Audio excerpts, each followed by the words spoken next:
All right. Hi, class. Thanks for understanding the timing issue I had today.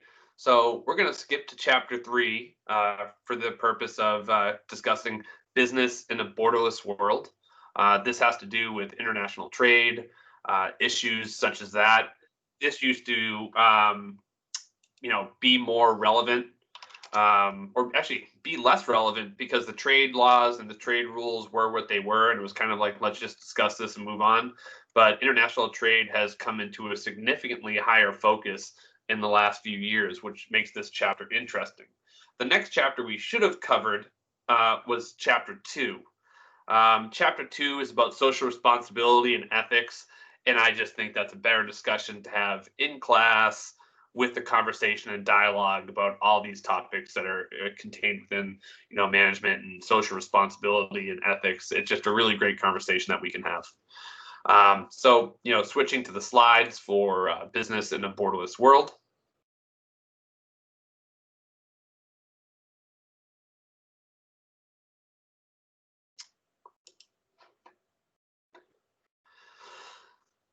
What are the objectives for this chapter? So explore some of the factors within international trade environment that influence business.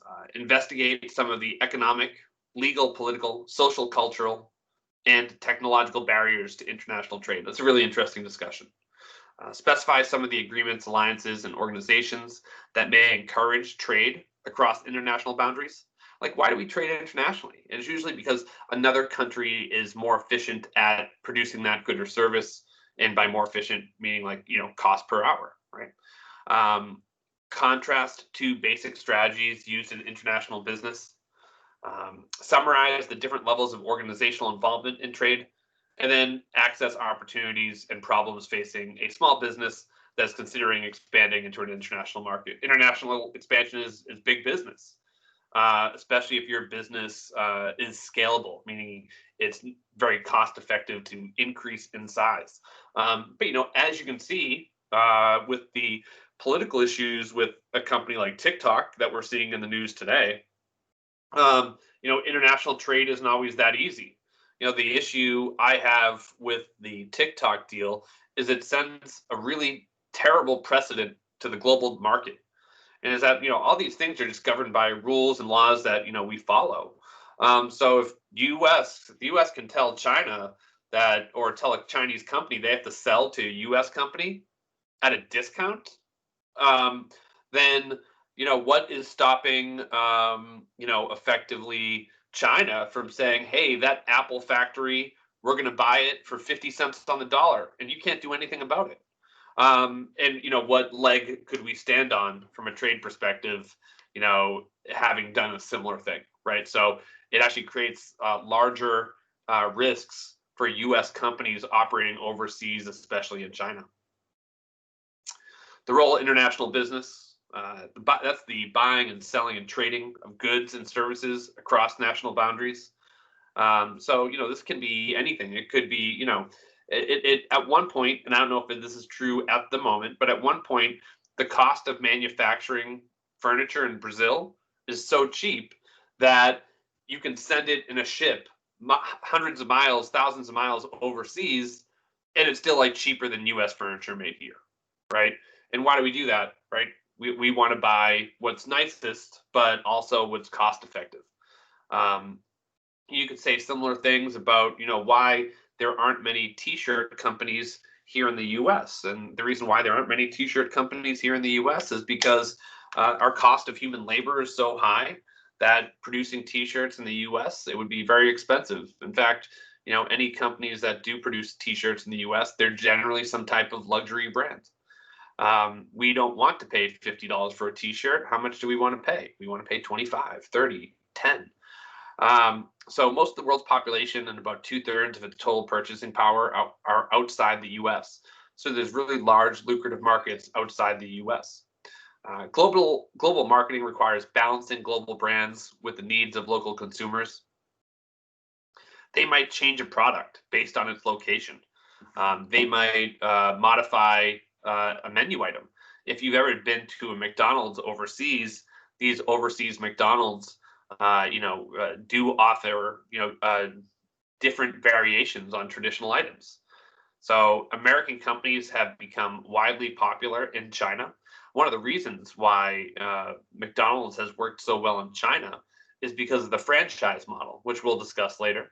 And that effectively the McDonald's are owned and operated by Chinese, right? Not by the McDonald's Corporation, which is like the preferred business model for China as an international company. So that's why McDonald's has done so well there. This restaurant in Beijing features elements from the Chinese culture as well as the regular American McDonald's. Why do nations trade? They can have absolute advantage, which is a monopoly that exists when a country is the only source of an item, the only producer of the item, or the most efficient producer of an item. So one example I would give here would be Saudi Arabia and oil. I believe the last time I looked, the cost of a barrel of oil in Saudi Arabia was $4. They're the lowest cost producer, by far.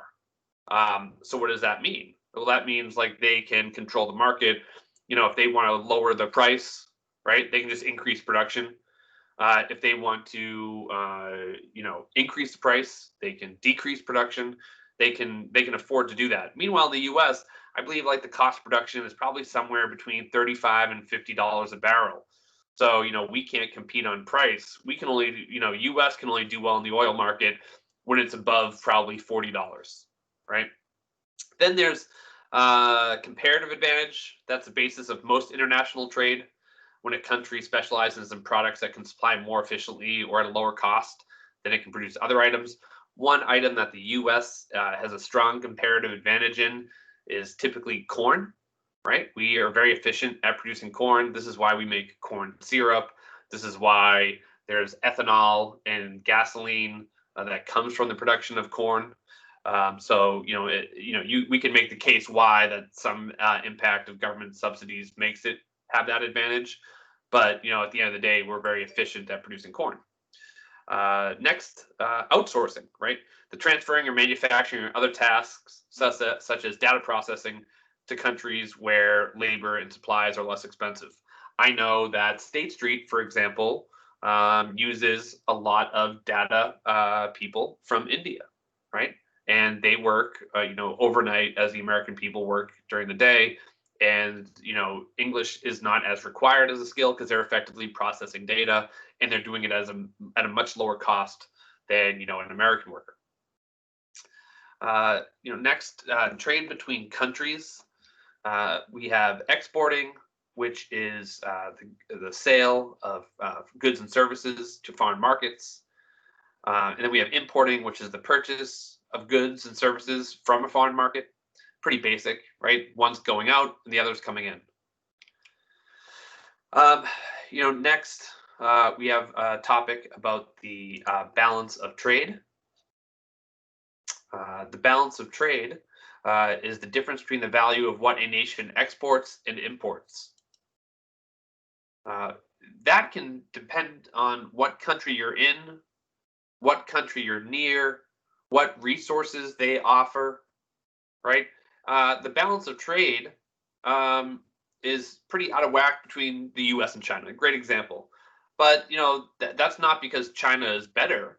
It's because China produces a lot of cheap goods that Americans buy, right? And, we might have a positive balance of trade with another country. But, where China is a cheap manufacturer, and that's no longer the case either. The salaries in China have gotten much more expensive, where a lot of jobs have actually shifted to Vietnam as opposed to China. One of the big misses is that the jobs leave China, they come back to the U.S. and that's not necessarily true. Generally, it's if they leave China, they go to the next lowest cost location, which recently has been Vietnam. Trade deficit, nation's negative balance of trade, which exists when the country imports more products than it exports. And then the balance of payments. That's the difference between the flow of money into and out of a country. This is this trade deficit by year. I don't view this, the numbers look large and scary and trade deficits have gotten larger, but I don't look at this as actually a huge negative issue. One of these issues is because the U.S. is such a large service economy. China has faced growing concerns over pollution. With China's growing middle class, pollution has also grown. And that's true of any company or country that's growing at a fast rate.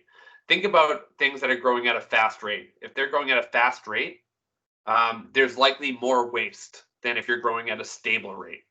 And certainly when a country is rapidly developing, like China, think about just the aspect of they're building a new city. So they're tearing down a forest and putting up skyscrapers. I mean, right? That's pollution. China is also closing their worst polluting factories. Some of this has to do with kind of socioeconomic issues where, like the t-shirt production, like textiles, right, are typically a very pollutive industry. And China is doing it because like that's where their labor is advantageous, not because they want to be polluters. Some of this is a function of, well, we want cheap t-shirts, we're not going to make them here because it's expensive, let's have them made in China. Oh, and it's also very pollutive to do it somewhere else, so why do it here? So even though the China releases the most greenhouse gas emissions, they still give off less per person than the US. So that's also an interesting measure. So who pollutes more depends on how you evaluate pollution. So China releases the most greenhouse gases, likely because of its just large land size. But they give off less per person than the US. So that tells me, I would say the US is still pollutes more heavily than China on a per person basis. International trade barriers, when we do have a quiz, which probably won't be for another week or two, at least 2 weeks. We'll have a quiz in 2 weeks. So this will be on the exam, so just keep that in mind. Free trade seldom exists. There are 4 barriers to trade. Free trade, issues such as economic barriers. Can you afford it? Ethical, legal, and political barriers. Is it allowed here? Right? Burger restaurants in India are clearly frowned upon because of, actually that falls probably more under social, cultural, ethical, legal, and political, might be more related to what we see with TikTok in China. Could also be what is considered legal. Some countries might expect a bribe to do business, where in countries like the US, a bribe is illegal. Then there's technological barriers. Are you trying to sell a high-tech product where no Wi-Fi infrastructure exists, or an electric car where there's no charging stations? Like those are technological barriers. Some countries have copyright and patent laws that are less or more strict than the US. And then, not everyone agrees to play by the rules. So there's been cases where, bootleg DVDs and stuff like that are produced overseas, right? And no action is taken because it's not considered illegal to do that in that country, right? So those can be potential issues. Economic barriers. Industrialized nations are, ones that are considered advanced. Advanced nations are, some of those are US, Japan, really all of Europe for the most part, Canada, and then others are could be more developing industries, developing countries. Think about Latin countries in Latin America. China is one. Brazil, India, Russia. Those are all considered developing. They have the potential for higher growth. They'll grow faster than the U.S., but that's because they're coming from a lower place. I had talked to an economist, last year, and he was saying, in order to get more advancement in the U.S., you need to your company needs to buy like a supercomputer with software, and he's like, to get economic advancement in India, in some parts, he's like, you just need to buy light bulbs so the workers can work at night. So, it's easier to get faster growth given where they're coming from, right? So, there's potential for large profitable growth in untapped markets. So infrastructure, that's the physical facilities supporting a country's economic activities, such as railroads, highways, ports, airfields, utilities, and power plants. schools, hospitals, communication systems, and commercial distribution systems. Level of development is determined in part by the country's infrastructure. So, this is why you see, using China as an example again, China is focused a lot on these road and bridge projects because, before you can have the cities, you need the transportation infrastructure that will allow, the trade to occur. And then once you have the roads and the bridges, then you facilitate that faster level of growth. Exchange rate can be very important, right? If your currency becomes devalued, imports are more expensive. And if your currency goes up in value, imports are less expensive. But that's also a double-edged sword with exchange rates, because if your currency goes up in value, other countries are less likely to buy your goods and services because of the shift in currency, your goods are more expensive. The U.S. dollar for the better part of a year was getting really expensive, and in the last few months, it's pulled back and has gotten cheaper, and that's a good thing because that means relative to other countries, our currency is getting less expensive, which means they're more likely to import goods from us. Trade wars aside. Governments can intentionally alter the value of its currency through fiscal policy, as well as monetary policy. So if the government decides to spend a lot of money, theoretically, that should lower interest rates, making the currency cheaper, worth less. That also applies if the Fed explicitly lowers interest rates, makes the currency worth less, drives the currency down. If they raise interest rates, that makes the currency worth more, and that in terms, has a higher cost of investing. Why would you raise rates? You would raise rates if you were concerned that inflation was going to be too high. As long as inflation is manageable, then potentially you keep rates low. One thing the Fed has said recently about the economy we're in today, as we talk on September 18th, is that the Fed is going to keep rates low for quite some time, and they're not as worried about inflation going above 2%. So, that means rates will be low for a long time, which means, compared to other countries, the US dollar could potentially continue to get cheaper. Ethical, legal, and political barriers. When entering the international marketplace, companies must contend with potentially complex relationships, different laws of its own nation, international laws, and laws of the nation with which it's trading. So you have a lot to worry about when you're working overseas, potentially. There can be various trade restrictions, changing political climates. I mean, boy, has that ever been true. And then different ethical values. As I mentioned, are bribes outlawed or are they welcomed in your country, right? And are they welcomed or illegal in your home country? And if they're illegal in your home country, even if they want bribes in the other country, you're not allowed to do them. Laws and regulations. A firm doing business abroad must understand and obey the laws of the host country, and in the US as well as your own. Some countries have restrictions on how much local currency can be taken out. Other countries limit how foreign companies can operate within the country. Some countries fail to honor US laws and fail to enforce their own. So you could have a law, but if they don't punish anyone for it, a law that's not enforced is no law at all.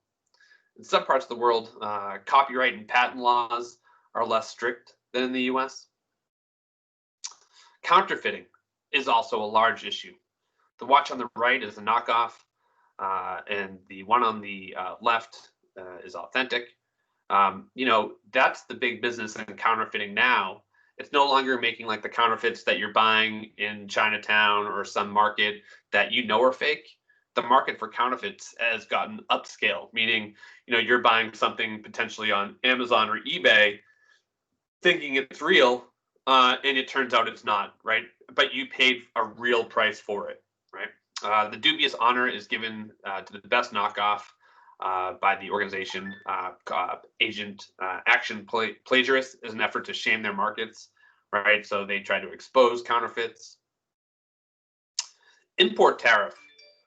Import tariffs are a tax levied by a nation on goods imported into the country. These became very popular the last couple of years in regards to Chinese goods and services that are sold in the U.S. Fixed tariff is a specific amount of money levied on each unit of a product brought into the country. Ad valorem tariff is based on the value of the item. Countries sometimes levy tariffs for political reasons. Again, this used to just be a bullet point. Now it's a fact of life for the moment. Critics of protective tariffs argue that this inhibits free trade and competition. And that's true, right? So by taxing Chinese goods, that doesn't bring jobs back to the US.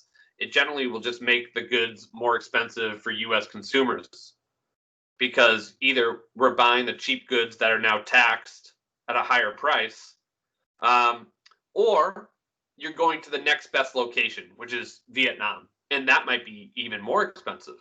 So, the consumer actually ends up paying for a lot of this stuff in terms of, the cost.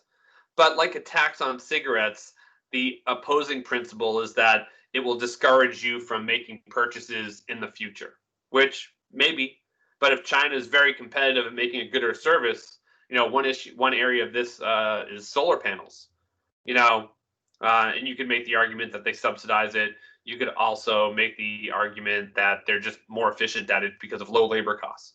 But either way, you're still likely to buy a Chinese solar panel because even with the taxes, they're cheaper. So, all you've done is raise prices for Americans.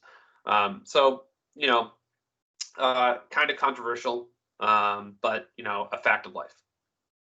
Exchange controls, regulations that restrict the amount of currency that can be bought and sold.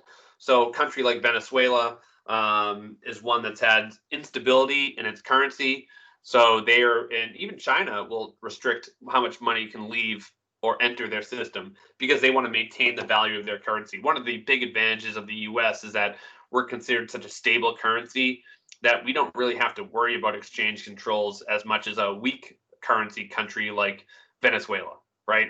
Who will, because if you're in Venezuela and you're worried about the government, what are you going to do? You're going to sell your Venezuelan currency and you're going to buy US dollars. And it becomes like a run on the banks where everyone wants to do that kind of move. So when a foreign currency is in short supply, this is important. Government uses foreign currency purchase to necessities and capital goods and other products, eliminating its need for foreign imports, right? They want to force people to not buy foreign imports. So they'll stop the exchanges from happening. Reshoring. Economic changes have spurred companies to bring their manufacturing operations from out of the country back to the US. For example, the rise in the middle class in China has spurred employees to demand higher wages and better jobs. This is resulting in higher costs for companies whose motivation to take their manufacturing offshore was to decrease expenses. But, this is a balance between labor costs and technology costs. I might have mentioned this in class, but, when you look at even a McDonald's, they have reduced their workforce because the stores use more iPads and less human interaction. The reason they decided to do that, and they said, is because likely you don't have to pay for health insurance or overtime for a giant iPad. So your workers become more efficient through the use of cost-effective technology. So that is the cost of progress. Others, tariffs and trade restrictions. So you can have a quota, which is a restriction on the number of units of a particular product that can be imported into a country. So in fact, like a quota limits supply, and by limiting supply, it will raise prices, right? That's the impact of a quota. Embargo, I always think about like Cuban cigars with example. Like we're not allowed to trade with Cuba. You're not allowed to bring Cuban goods back into the US. The laws around this have relaxed in recent years, but that's just still a common embargo that many Americans remember. Dumping, that's the act of a country or business selling products at less than what it costs to produce them. So going back to the solar panels, one of the criticisms on China, and I don't know if it's true or not, is that they allow, the reason why the Chinese solar panels are so inexpensive is because the government effectively gives solar business low cost of financing and lucrative benefits in order to incentivize them to produce solar panels. The U.S. would say the Chinese are like dumping the solar panels on other countries in order to dominate that market and put foreign competitors out of business. You could make the case that both are true. The U.S. does something very similar though with corn, right? We subsidize our corn production, so could we be viewed as dumping corn? Or are we more efficient at it? Likely, we live in a world where everything's in the gray area. It's some combination of both. But there's been conversations about dumping with like Chinese steel. That is very inexpensive compared to U.S. steel. And other larger questions exist here. Is like, you know, China's more efficient at steel. They are they better at mining? Maybe.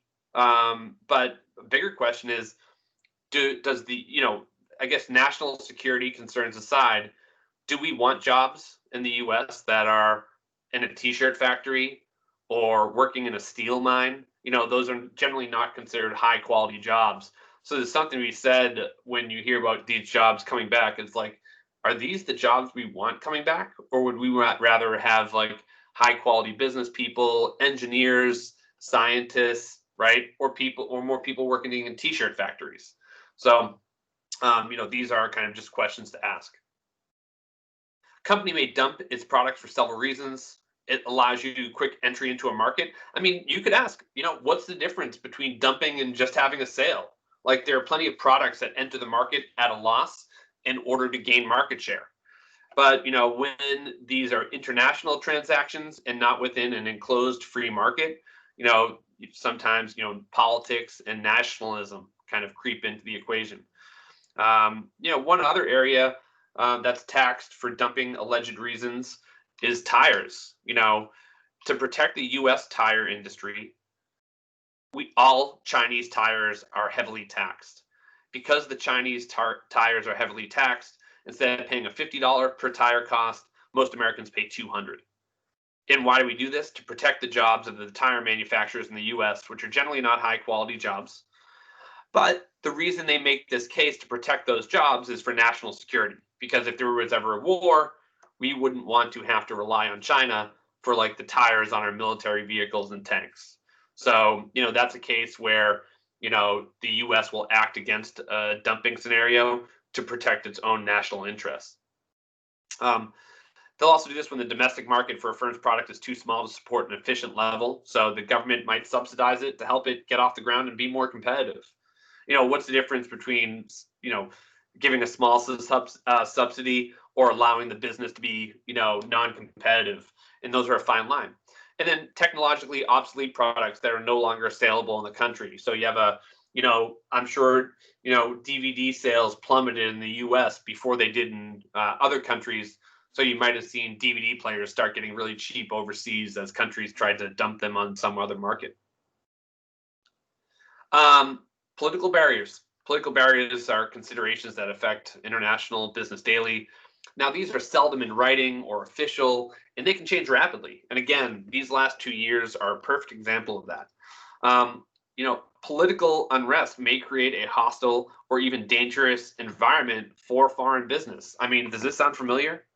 There's a funny story. If you guys ever have watched the movie Star Wars, the whole conflict at the core of Star Wars is effectively a trade war that just gets blown out of proportion.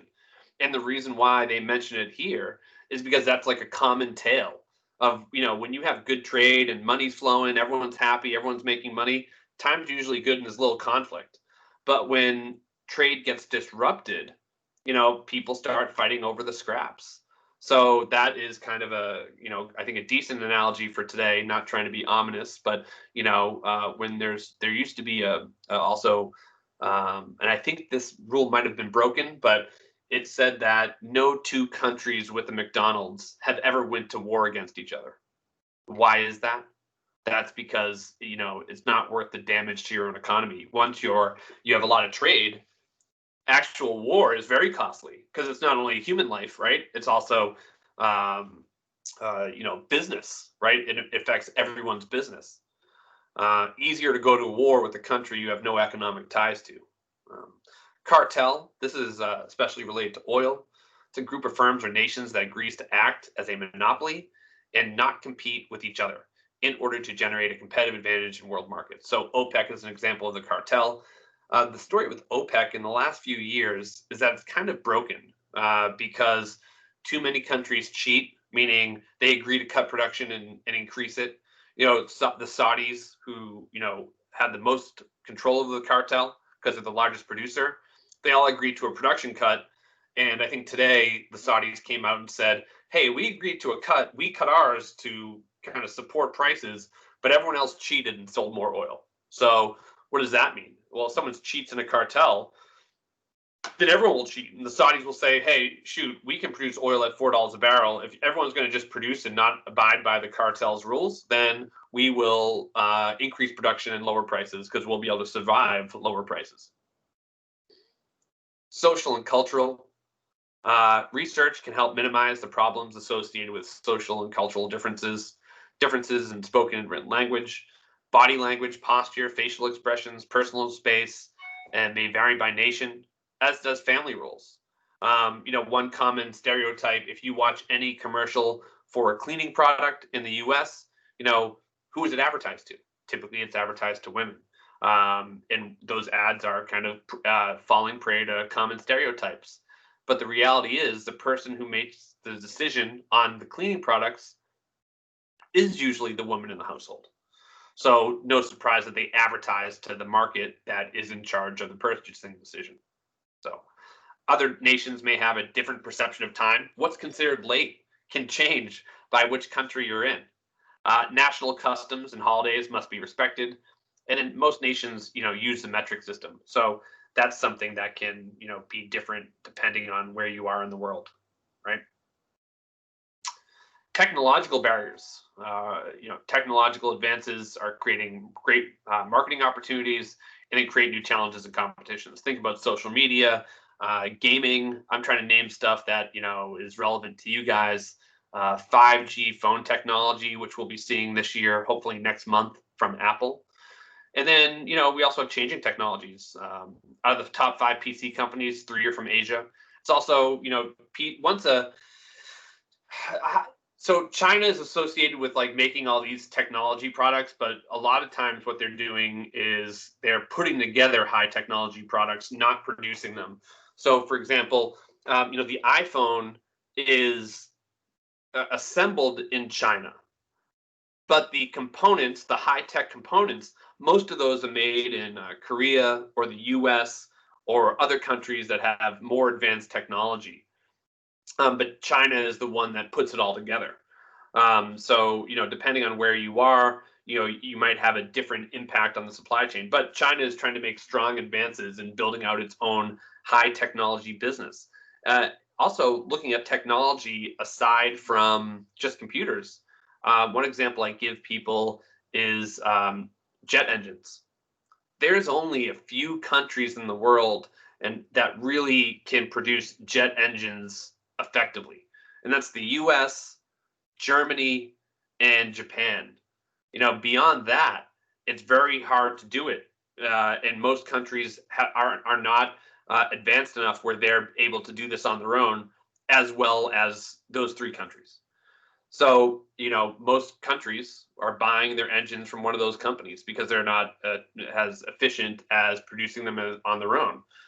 One of the reasons that you don't see too many Russian cars in the US or Europe is because, you know, the engines in the cars are considered not as good as the ones you can find in other countries in the world, right? So those are considered technological barriers. I'm not trying to rag on any country, right? There are things that they are better at doing than we are too, right? So, but it's just a reality. Different markets have different issues, right? For example, the North Korean internet is way faster than the US, right? Turning infrastructure barriers into opportunities. Many countries lack the infrastructure found in the US. Marketers viewing such barriers as opportunities. So, you know, one thing that I've noticed is in Africa, there's a company called Jumia, and this company is trying to be the Amazon of Africa. But, you know, one issue in Africa, you know, ignoring this photo here, because I don't think that is representative of Africa. If you looked at the capital of Nigeria, it's very advanced. And you would get it confused with, like, you'd say, is that Miami or a coastal city in Texas? But, you know, they don't have as advanced of an address system as we do for mail delivery. So this company that's trying to mimic the model for Amazon focuses much more on pickup centers. So pickup centers versus drop off to your home. And that's how they're trying to build out the Amazon model without having a sophisticated mail system found in the US. So they're trying to take a barrier and turn it into an opportunity. There's also a bunch of trade agreements, general agreement on tariffs and trades. So all the countries effectively just agree to abide by these rules, right? And if the World Trade Organization goes against you, then the country is obligated to abide by those terms, right? NAFTA, which they, not much has changed in NAFTA, but they did restructure the NAFTA deal under Trump. One of the interesting things about the restructuring of the NAFTA deal under Trump was that they effectively, in the deal, the U.S. wanted a higher minimum wage for auto workers in Mexico. Why would the U.S. want to require a higher minimum wage for auto workers in Mexico?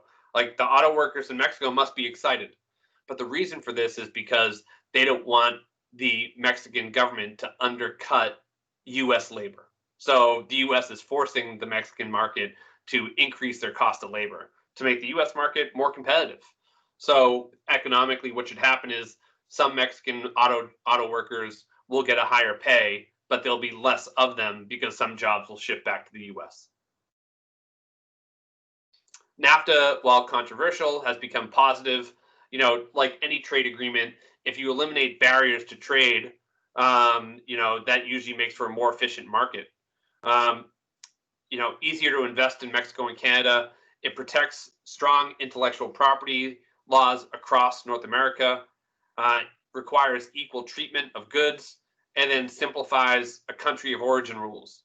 So, like, the iPhone is manufactured in China, but the components are made in Korea and the US. So, what's the country of origin? Most, I think, documents would say it's China, because that's where the final assembly occurs. But where the final assembly occurs can impact your tax status.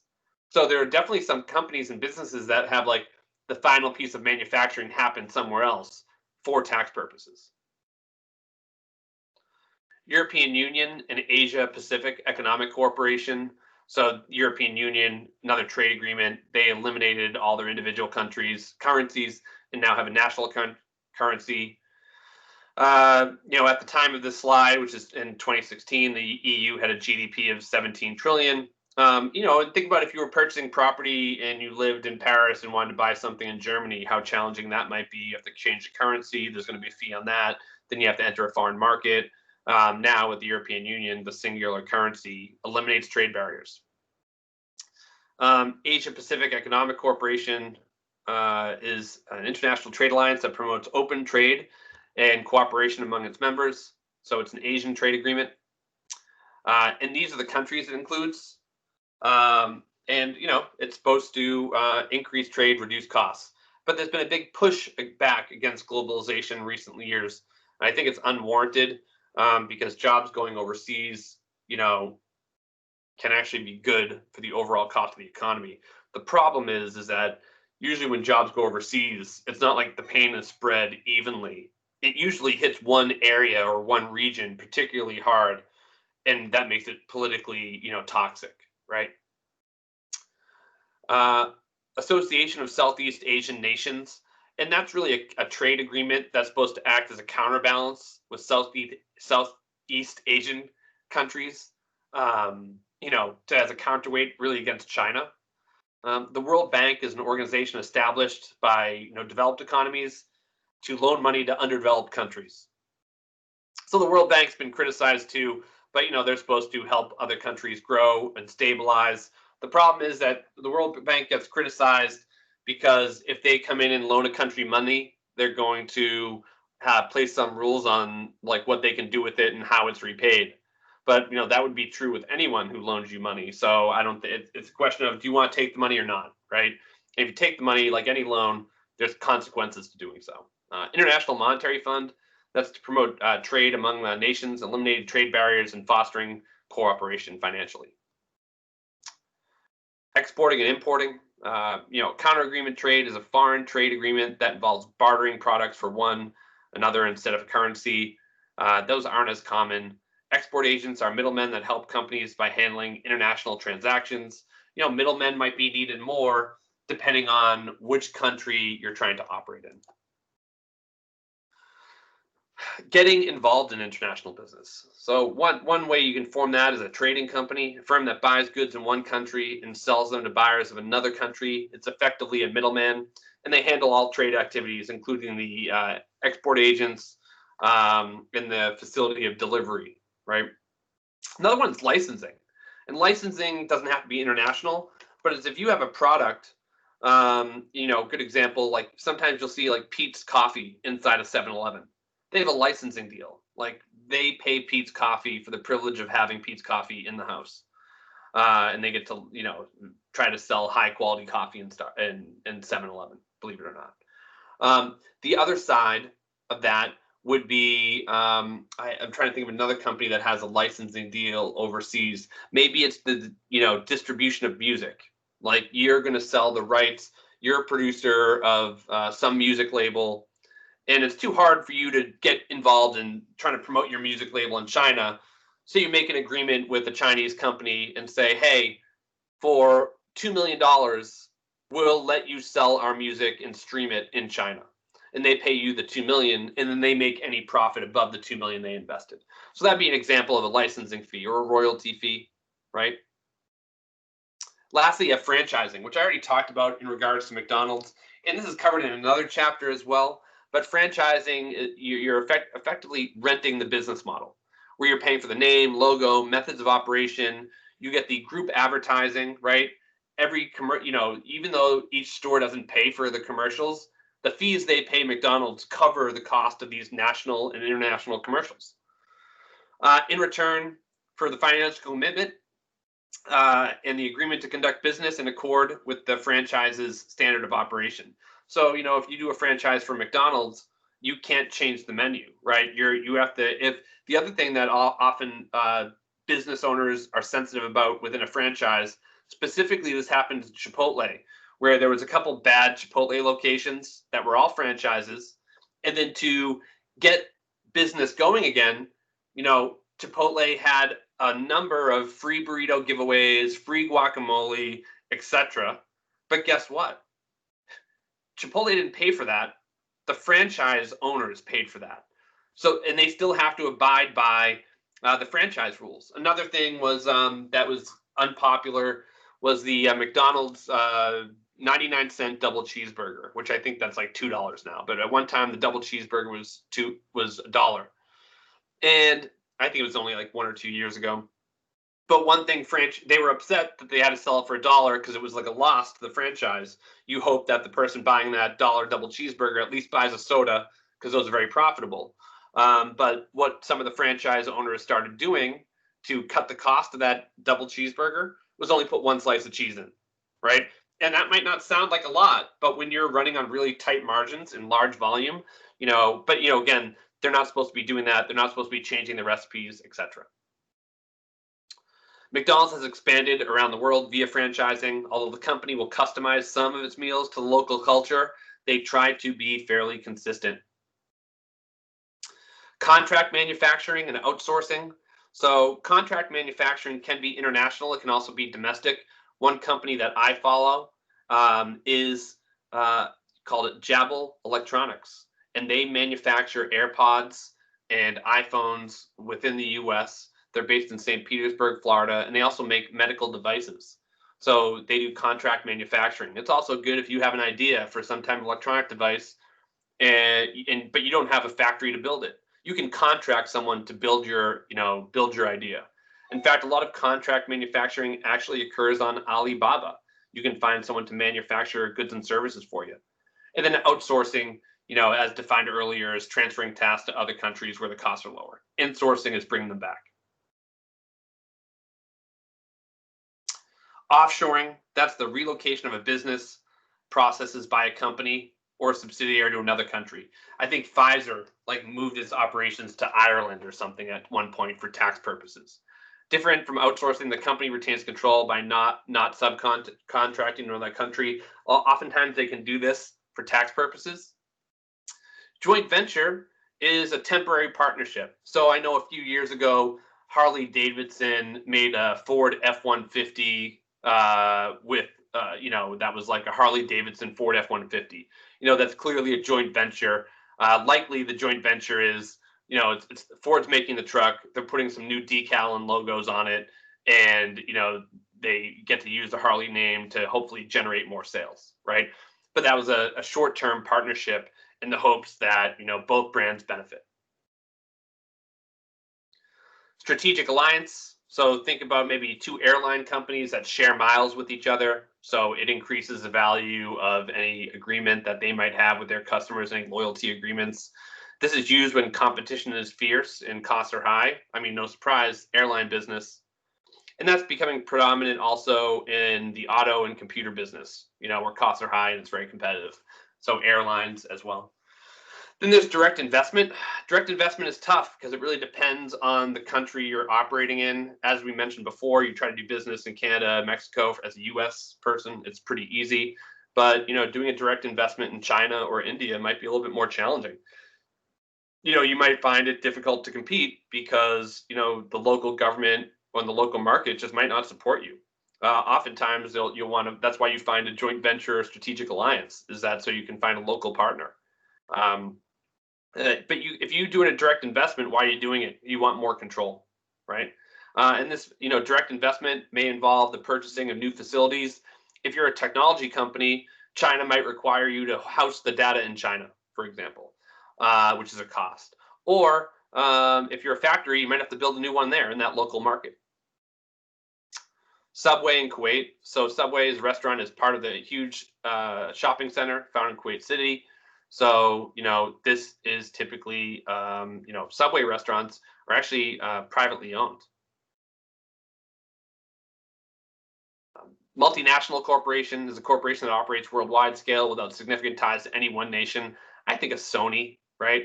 It's a Japanese company, but I look at more of it as a global company. Same thing with McDonald's too, right? Say something very similar. Most multinational companies are targeted by anti-globalization activists, including some violent protests. Think about Starbucks is often a victim of this. Activists contend that they increase the gap between the rich and the poor, and then misuse resources and exploit labor markets. Well, I mean, you could make the case that a national or a global chain like Starbucks makes it harder for mom and pop shops to compete in coffee markets. But then you could also make the case that if mom and pop coffee shops were so great, they would take business from Starbucks. So global strategy and multinational strategy. Global strategy, think about a Coca-Cola ad, right? When you have a Coca-Cola ad, let's just look one up here for you guys, right?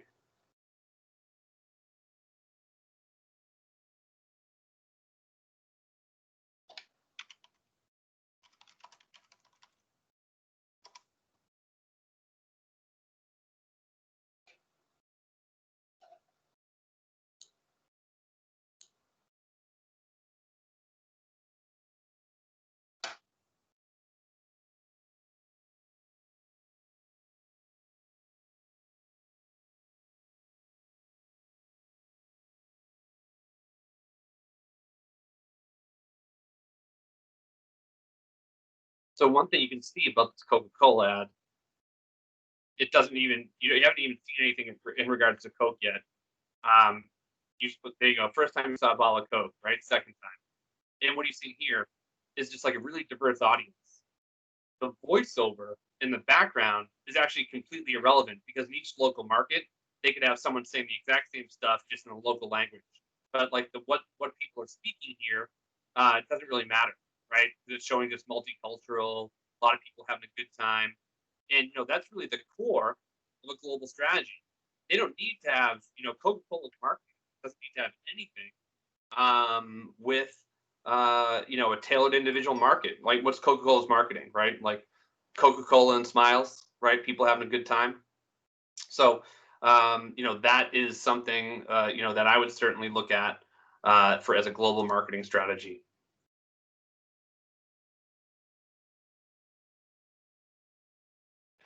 So continuing on, Multinational strategy is a plan by international companies that involves customizing products, promoting them, and distributing according to cultural and regional differences. So a lot of times you'll see this with soap, dishwasher soap, laundry detergent. They'll change the name and they'll change the package, they'll change the smell, but effectively it's the same Procter and Gamble soap that you're getting in the U.S., that you're getting in Brazil, that you're getting in Mexico. The difference is like how they package and market it. Solve the dilemma. So this is the kind of the end here. Global expansion or business as usual. As opposed to talking about this, let's just pivot and talk about something current in the news. So I'll continue to do my article. And one thing I would mention here as far as international business is what's going on, one, with the TikTok deal, right, and how they're wrangling with how that should be handled, and also they've expanded that TikTok contention with WeChat. And I'm not that familiar with WeChat. I know there's a bunch of different apps that handle communication. However, they're trying to shut down that as well. So these are two huge international trade issues that could come back to bite the U.S. in a large way if another country does something similar to us. Because all of a sudden, if you do this, it's now fair game. So, do you want to make it fair game? Is that the kind of environment you're striving towards? Is this really a national security concern, or is it politics? And this is like, I'm not making a comment or a statement that it is that, but I am saying, it certainly asks a lot of questions more than it answers. So, right now they're floating the idea of an IPO in the U.S. for, TikTok, among other things. But, they've punted the ball, so you won't be able to download TikTok, I think, after Sunday, but it'll work until after, I think, November 12th. And there's already some speculation that the reason they're delaying the deletion of TikTok until after the 12th is for political purposes, which, who knows? But, if it smells like a duck, walks like a duck, you just have to make that assumption. The other thing that has to do with international trade is a company that I follow called Jabil. I already mentioned them in the slides earlier, and their electronics manufacturer. They report earnings Thursday morning. So I will certainly be talking about Jabil's earnings when we speak next week, because they're a play on really insourcing in the U.S. Are they going to be responsible for bringing jobs back to the U.S. in terms of cost-efficient manufacturing? They are helping produce components. They're helping produce components for the Apple Watch, iPad, AirPods, iPhone, and a lot of other devices that will accommodate 5G, including some other products that are made by other companies. So, just something to consider, things I watch for that relate to the economy, business, and, just valuation of individual companies. So that's something I'll be paying attention to next week. Next week, I'll also be paying attention to General Mills, the cereal maker. They also report earnings the same day as Jabil next Thursday. And I'll be looking to see if, revenues are up and what's happened with profits. Because sometimes if your business is too good, it becomes more costly to produce your goods. So you can get more revenue, but your profit starts to shrink. And the reason your profit starts to shrink is effectively because it costs more to produce these goods because of supply constraints. And there have been stories about General Mills having to do more third-party contracting, meaning they're having someone else make the goods because they're running in short supply. So effectively, imagine someone else putting together the Cinnamon Toast Crunch box. And that's just going to cost them more money. But the idea is that the volume makes up for the higher cost. So those are things I'm paying attention to. I look forward to seeing you guys next week. As always, email me with any questions. I will try to reply as quick as possible. I will not mark any work late until after next Friday. So you don't have to ask me for permission because you're late, because your book's late, because you just joined the class. You all have permission to submit late work with no penalty up until next Friday. Then the grace period's over. So I hope you guys have a great weekend. And again, apologies I couldn't make the class live, but we'll do it again next Friday. And hope you guys have a great and safe weekend.